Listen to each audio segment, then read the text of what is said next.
কৃষি সেবায়ন চ্যানেলের পক্ষ থেকে আমি আপনাদেরকে জানাই আন্তরিক শুভেচ্ছা ও অভিনন্দন। দর্শক বন্ধুরা, পেঁয়াজের যে ভরা যৌবনকাল, আমি এখন এরকমই একটি জমিতে চলে আসছি। পেঁয়াজের বয়স হচ্ছে আপনার ৪৫ দিন। একটা পেঁয়াজের বয়স, এই জমিতে আসছি, এটার বয়স হচ্ছে ৪৫ দিন। ৪৫ দিন বয়সে এই যে প্রথম কোপ, আমরা আজ থেকে প্রায় 5 দিন আগে একটা কোপ দিয়েছি। এখন কিন্তু আজকে আমাদের একটা স্প্রে ডোজ চলে আসছে, আজকে স্প্রে দেওয়ার সময় চলে আসছে। তো এই কোপের পরে অর্থাৎ ৪৫ থেকে ৫০ দিন বয়সে আমরা কি স্প্রে করব, এই বিষয়ে বিস্তারিত আজকের ভিডিওতে আমরা আলোচনা করব। তাই দর্শক বন্ধুরা, আপনারা অবশ্যই আপনারা যারা কমেন্ট করেছেন যে পেঁয়াজের কোপের পরে অথবা পেঁয়াজের যে যৌবনকালে 30 থেকে 60 দিন বয়সের পেঁয়াজে কি স্প্রে করা যায়, এই বিষয়ে আমরা আজকে আলোচনা করব, যাতে করে আপনার পেঁয়াজটি আগামরা একদম জিরো থাকে এবং গাছটি খুব দ্রুত মোটা তাজা হয়। দর্শক বন্ধুরা, এই ৪৫ থেকে ৬০ দিন বয়সের ভিতরে যদি আপনি আপনার গাছকে যত দ্রুত মোটা তাজা করতে পারবেন, আপনার গাছ তত বেশি আপনার ফলন চলে আসবে। এছাড়াও আমরা কিন্তু বলেছিলাম যে জাতেরও একটা বিষয় আছে। আমরা প্রতি বছরই কিন্তু আপনাদের সারা বাংলাদেশ আধুনিক যে পেঁয়াজের জাতগুলো নিয়ে আলোচনা করি, জাতগুলো আপনাদের কাছে পৌঁছিয়ে দিই, ভালো ভালো জাত। যারা নতুন এবছর আমাদের কাছ থেকে কিন্তু প্রচুর পরিমাণে আপনারা দানা নিয়েছেন, অর্থাৎ পেঁয়াজের বীজ নিয়েছেন। এর মধ্যে রয়েছে সুলতান সুপার, তারপর হচ্ছে লালতির হাইব্রিডের সেকেন্ড জেনারেল দিয়েছি, তারপর হচ্ছে মহারাজ দেওয়া হয়েছে, সম্রাট দেওয়া হয়েছে, বিভিন্ন রকম কিং এবং কুইন জাতের সমারোহ আমাদের এই বাংলাদেশ। তো এর ভিতরে আমরা এমন একটি জাত নিয়ে আসছি, এখানে হচ্ছে সম্রাট জাত চাষ করা হয়েছে। সম্রাটের যে দানা আমরা দিয়েছিলাম, এই দানা আপনাদের এখানেই আমরা এই দানার জমিটি দেখতে পাচ্ছেন, এখানে কিন্তু সম্রাট লাগানো হয়েছে, দেখতে পাচ্ছেন তার চেহারা। এবং আমরা আশা করতেছি খুব ভালো একটি ফলন পাবে। প্রায় বিঘা প্রতি 100 থেকে 120 মণ ফলন কিন্তু আমাদের এই সম্রাট জাতটি দিয়ে থাকে। দর্শক বন্ধুরা, চলে আসি আমাদের মূল টপিকসে। তার আগে ছোট্ট করে বলে রাখি, আমাদের এই কৃষি বাংলা 360 ইউটিউব চ্যানেলকে আপনারা এখনই সাবস্ক্রাইব করে রাখুন, কারণ আমরা প্রতিনিয়ত বাংলাদেশের কৃষিকে সমৃদ্ধশালী করতে নতুন নতুন আপডেট চিন্তাধারাই কিন্তু আপনাদের মাঝে প্রকাশ করে থাকি। এখন চলে আসি, এই যে দেখতে পাচ্ছেন জমির যে মাটিটি কোপ দিয়েছি আজ থেকে 5 দিন আগে, জমির মাটিতে হালকা রস আছে এবং উপরের সাইডে কিন্তু রস নেই, হালকা রস আছে আর উপরের সাইডে রস নেই। ঠিক এই সময়টাতে কিন্তু এই জমিতে স্প্রে করার পারফেক্ট সময়, অর্থাৎ প্রথম যে কোপ দিয়েছি এর আগে আমরা একটা স্প্রে করেছি, প্রথম কোপের 5 দিন পরে আমরা দ্বিতীয় স্প্রেটি করব। এরপরে সেম আরেকটা স্প্রে চলবে, তারপরে লাস্ট একটা স্প্রে হবে। এই 3টা স্প্রে কিন্তু একটু ভিন্ন ভিন্ন। এছাড়াও আমাদের যে গাছের যে গতিবিধি এবং আবহাওয়ার উপরে ডিপেন্ড করে কিন্তু গাছের স্প্রেগুলোও কিন্তু ভিন্ন ভিন্ন হতে পারে। সেক্ষেত্রে আপনারা যারা নতুন, আপনারা যারা অনভিজ্ঞ, তারা অবশ্যই গ্রিন এগ্রোর শিডিউল স্প্রেটা মেনটেন করবেন। আর গ্রিন এগ্রো শিডিউল স্প্রেটা কোথায় পাবেন? গ্রিন এগ্রো শিডিউল স্প্রেটা স্ক্রিনে দেওয়া নাম্বারে যোগাযোগ করে অথবা স্ক্রিনে দেওয়া যে নাম্বার আছে, এখানে হোয়াটসঅ্যাপের মাধ্যমে আপনারা 24 ঘন্টা এই সার্ভিস জানিয়ে নিতে পারেন যে গ্রিন এগ্রোর শিডিউল স্প্রে কী। এটা শুধুমাত্র বর্তমানে পেঁয়াজ এবং পেঁপে এবং বিভিন্ন সবজির উপরে কিন্তু আমরা পরামর্শ দিয়ে থাকি। 100% অ্যাকুরেট সমাধান, যাতে করে বিভিন্ন রোগবালাই হয়ে থাকে পেঁয়াজের উপরে, এছাড়াও বিভিন্ন রোগবালাই হয়ে থাকে, সেটার উপরেও কিন্তু আমরা গ্রিন এগ্রো শিডিউল স্প্রে রয়েছে।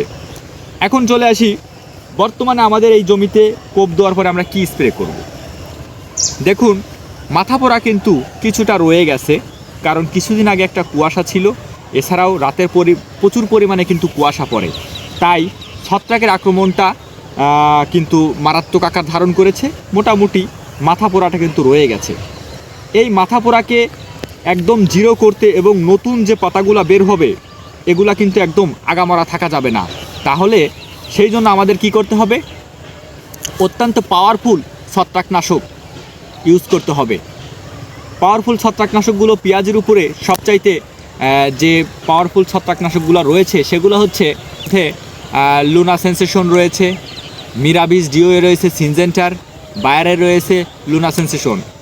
তারপর আরও একটি বিশেষ ওষুধ রয়েছে, সেটা হচ্ছে বেনপোজিয়াম, যেটা পেঁয়াজের এই 30 থেকে 60 দিন বয়সে অত্যন্ত কার্যকরী এবং গাছকে সুস্থ, রোগমুক্ত এবং মাথা পোড়াকে জিরো করে রাখতে খুবই সাহায্য করে এই বেনপোজিয়ামটি। তো আপনারা এই ছত্রাকনাশকগুলো ইউজ করতে পারেন। এছাড়াও আপনার এই শুধুমাত্র ছত্রাকনাশক ইউজ করলে হবে না, এর সাথে আপনাকে ইউজ করতে হবে প্রোপিনেপ গ্রুপ। যেহেতু আবহাওয়া মোটামুটি একটু ভালো আছে, তো সেক্ষেত্রে আমরা গাছটাকে মোটা তাজা এবং ছত্রাকনাশকের কাজটাকে আরও কার্যকারী করতে, 100% কার্যকারী করতে আমাদের অবশ্যই প্রোপিনেপ গ্রুপটা ইউজ করতে হবে। এখন প্রোপিনেপ গ্রুপের মধ্যে রয়েছে একটু নাম করার মধ্যে যদি আসি, অ্যান্টাকল রয়েছে। আপনারা সবাই জানেন, পেঁয়াজ চাষ কম বেশি করেন, অ্যান্টাকলের রেজাল্ট সম্পর্কে আপনারা জানেন। এর থেকেও আর একটা নতুন ভালো একটা ওষুধ রয়েছে ওরাকল। এটা চায়না জেংব্যাং, সরাসরি চায়না থেকে বাজারজাতকৃত চায়না জেংব্যাংয়ের ওরাকলটা আরও একটু দীর্ঘমেয়াদী এবং অধিক কার্যকর বলে আমার মনে হয়। এটাও আপনারা ট্রাই করে দেখতে পারেন। এর নাম হচ্ছে ওরাকল। এখন কথা হচ্ছে যে এই ওরাকলের পরে আরও একটা ওষুধ এখানে দিতে হবে, কারণ পোকামাকড়, গাছ একটু বড় হচ্ছে, সাথে সাথে কিন্তু পোকামাকড়ের আক্রমণটাও বেড়ে যাচ্ছে। তো এখন পোকামাকড়ের মূলত চোষক পোকা কিন্তু আপনার গাছের এই যে জায়গায় জায়গায় দেখবেন যে ছোপ দাগ, আর এটা ভিতর থেকে রস চুষে খায়, যার কারণে গাছের কিন্তু জায়গায় জায়গায় ছোপ দাগ রয়েছে। এই যে দেখেন প্রত্যেকটা পাতায় কিন্তু মোটামুটি ছোপ দাগ থাকে।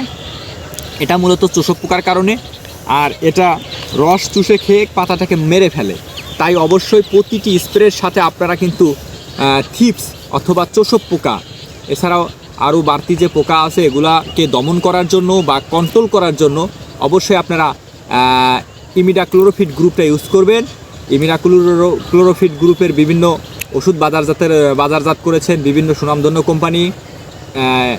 ইমিডাক্লোরোফিট গ্রুপের ইমিটাফ রয়েছে, তারপর টিডো রয়েছে, টিডো প্লাস রয়েছে। কথা হচ্ছে আমি কয়টা ওষুধের নাম বললাম, প্রতিটি স্প্রেতে 3টি ওষুধের নাম কিন্তু আমি বলে দিছি দর্শক বন্ধুরা। অর্থাৎ একটা হচ্ছে ছত্রাকনাশক, পাওয়ারফুল কিছু ছত্রাকনাশকের নাম বলে দিছি।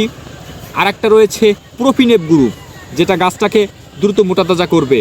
এবং আর একটা ওষুধ রয়েছে পোকামাকড় এবং থিপস দমনে কার্যকারী ভূমিকা পালন করবে। এই 3 পদের ওষুধ দিতে হবে। লাস্টেরটা হচ্ছে কীটনাশক। এ তো চলে গেল হচ্ছে আপনার দ্বিতীয় স্প্রে। দ্বিতীয় এবং তৃতীয় স্প্রে কিন্তু সেম হবে। এই দ্বিতীয় এবং তৃতীয় স্প্রে 10 দিন পর পর আপনারা দিবেন। অর্থাৎ এখন আমরা 45-50 দিনে একটা দেব এবং 60 দিনে একটা দেব। অর্থাৎ 1 সপ্তাহ থেকে 10 দিনের ভিতরেই কিন্তু আর একটা স্প্রে আপনাকে দ্রুত প্রয়োগ করে দিতে হবে। এই স্প্রে থেকে ওই স্প্রেটা প্রোপিনেপ গ্রুপটা একটু বাড়াই দিলেই হবে। অর্থাৎ এখন আপনার এই জমিতে 45 থেকে 50 দিনে আমরা যে স্প্রে করব, এখানে প্রোপিনেপ গ্রুপ থাকবে হচ্ছে প্রতি লিটারে 5 গ্রাম করে। ওটা হচ্ছে পাউডারের ওষুধ, তো 5 গ্রাম করে হবে। আপনারা প্রোপিনেপ গ্রুপ পাউডার ওষুধ থাকে, স্ক্রিনে দেখতে পাচ্ছেন। এই গ্রুপের ওষুধটা হচ্ছে আপনার পাউডার আকারে। সো প্রতি লিটার পানিতে 3 গ্রাম প্রথম স্প্রেতে, পরের স্প্রেতে দেবেন 5 গ্রাম করে। তাহলে আপনার গাছ সর্বোচ্চ পরিমাণ মোটা তাজা এবং রোগমুক্ত সুস্থ সবল, আর ফলনে হবে সর্বোচ্চ। এবং লাস্টের একটি টান কিন্তু আমরা এই 2টা স্প্রে আর দিব না। লাস্টে যখন আপনার গাছের বয়স 80-90 দিন হয়ে যাবে, তখন একটা স্প্রে দিবেন। তখন স্প্রে দিবেন কি, তখন কিন্তু গাছ একটু মরার দিকে ঝুঁকে যায়। তখন গাছের মাথা পোড়াটা যখন ঠেকানো একটু কঠিন হয়ে যায়, মানে পুরাই কঠিন হয়ে যায়, তখন আমরা নাটিবো যেটা আছে নাটিবো প্রয়োগ করব, অথবা রোবলালও দিতে পারি আমরা। সেটা হচ্ছে গাছের সিচুয়েশন ভেদে। তখন এর সাথে আমরা জাপ পোকা মারার জন্য টিডো প্লাস বা হচ্ছে অ্যামিডাক্লোরোফিট গ্রুপের বা ম্যামেকটিন গ্রুপের ওষুধগুলো দিব এর সাথে।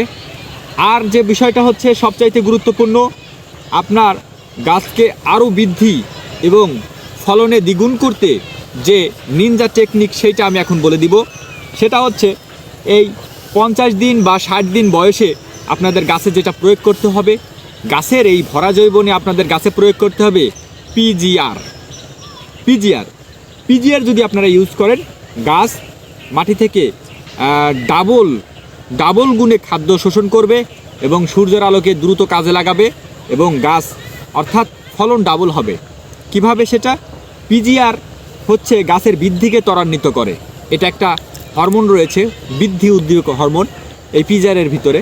সেটা আপনার বিভিন্ন কোম্পানি বাজারজাত করে থাকে, সেটা প্রয়োগ করার নিয়ম আমি বলে দেব। সেই পিজিআরগুলোর মধ্যে রয়েছে আপনার বায়োফার্টি রয়েছে, বায়োগ্রিন আছে, আরও রয়েছে আপনার এসিআই কোম্পানি বাজারজাত করে থাকে আরেকটা ওষুধ, সেটা হচ্ছে ফ্লোরা, এসিআই কোম্পানির ফ্লোরা। এই জাতীয় আরও কিছু পিজিআর রয়েছে। তো সেই পিজিআরগুলো কিন্তু আপনারা প্রতি বিঘাতে আপনারা 250 গ্রাম 300 গ্রাম করে যে ওষুধের যে মাত্রা সেইভাবে কিন্তু আপনারা প্রয়োগ করে দিলে আপনাদের গাছের বৃদ্ধি আরও ত্বরান্বিত, আরও দ্রুত হবে এবং সর্বোচ্চ পরিমাণ ফলন পাবেন। আমি যে ডোজটা বলে দিলাম, এই ডোজ যদি আপনারা মেনটেন করেন, অর্থাৎ আমার এই ডোজটাই হচ্ছে গ্রিন এগ্রোর শিডিউল স্প্রে। আমি গ্রিন এগ্রোর শিডিউল স্প্রে একদম পুরাপুরি বলে দিলাম। এই ডোজটা যদি আপনারা মেনটেন করেন, আশা করি ইনশাল্লাহ সর্বোচ্চ পরিমাণ পেঁয়াজের যে হালি পেঁয়াজ দেখতে পাচ্ছেন, সর্বোচ্চ পরিমাণ ফলন পাবেন আপনারা আমার এই গ্রিন এগ্রোর শিডিউল স্প্রে যদি মেনটেন করেন। আরও বিস্তারিত জানতে এবং বাংলাদেশের মাটিতে আপনার যে আধুনিক যে চাষাবাদ, সবজি, মালটা, কমলা প্লাস হচ্ছে চায়না কমলা, এছাড়াও রয়েছে আমাদের যে বড় বড় প্রজেক্ট রয়েছে, পেঁপের প্রজেক্ট রয়েছে, আমাদের আঙ্গুরের প্রজেক্ট। বাংলাদেশে কিন্তু মানুষ এখন অলরেডি জেনে গেছে যে আমরা কিন্তু প্রথম মিষ্টি আঙ্গুরের চাষ করতেছি এবং বাণিজ্যিকভাবে সেটাকে সফল প্রমাণ করে দিয়ে আসছি। আপনারাও যারা এই ধরনের প্রজেক্ট করতে চান, আমাদের স্ক্রিনে দেওয়া number green agro farm and নার্সারিতে যোগাযোগ করবেন। আশা করি আপনাদের প্রজেক্টকে সফল করে বাংলাদেশের কৃষিকে সমৃদ্ধশালী করে আমরা আপনাদের পাশে থাকব। ধন্যবাদ। আমাদের ভিডিওটি যদি আপনাদের একটু উপকারে এসে থাকে, অবশ্যই লাইক, কমেন্ট এবং শেয়ারের মাধ্যমে ভিডিওটি প্রচার করে দিবেন, যাতে করে অন্য কৃষক বন্ধুরা আপনাদের মতো সাহায্য পায়। আজকের মতো এই পর্যন্তই। আসসালামু আলাইকুম। ভালো থাকবেন, সুস্থ থাকবেন।